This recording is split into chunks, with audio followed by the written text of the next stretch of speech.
Simon Harvey.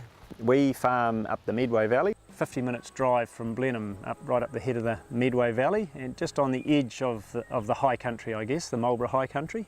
And we farm fine wool sheep there and some Angus cattle as well. You've got to be conscious of how the plant is going to arrive. It's going to come in soil, on machinery, on animals. My understanding, it would be extremely difficult to farm fine wool sheep if Chilean needlegrass became well established on this property. Now, there are a number of other negative impacts from Chilean needlegrass, I believe, but that alone would be a huge issue for us on this property.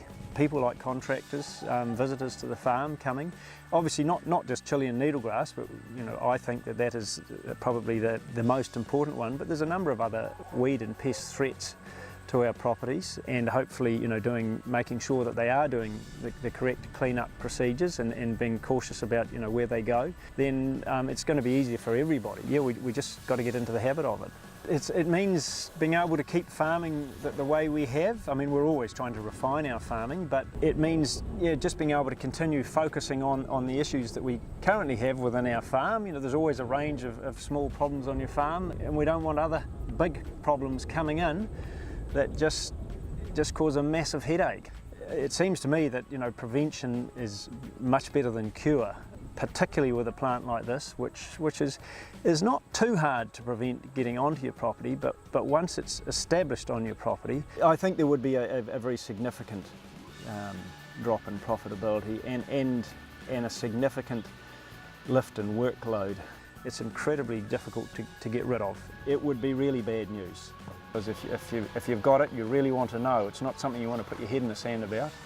You want to know. Council are great at helping with the problem if you have got it. Council have got some. They've got some really good little brochures that anybody can get from them. In the season when the grass is seeding, you've got a picture of what you're looking for, something to be aware of.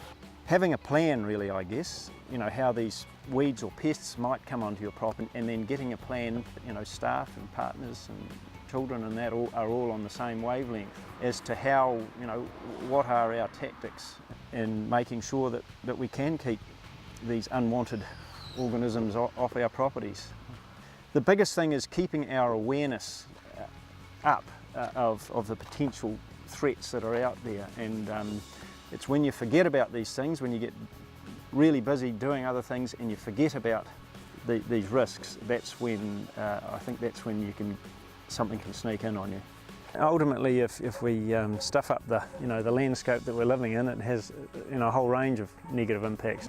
We need to appreciate what a wonderful place we live in here, and it's so important that we keep it as clean and as pristine as we possibly can. We just don't want it on our properties.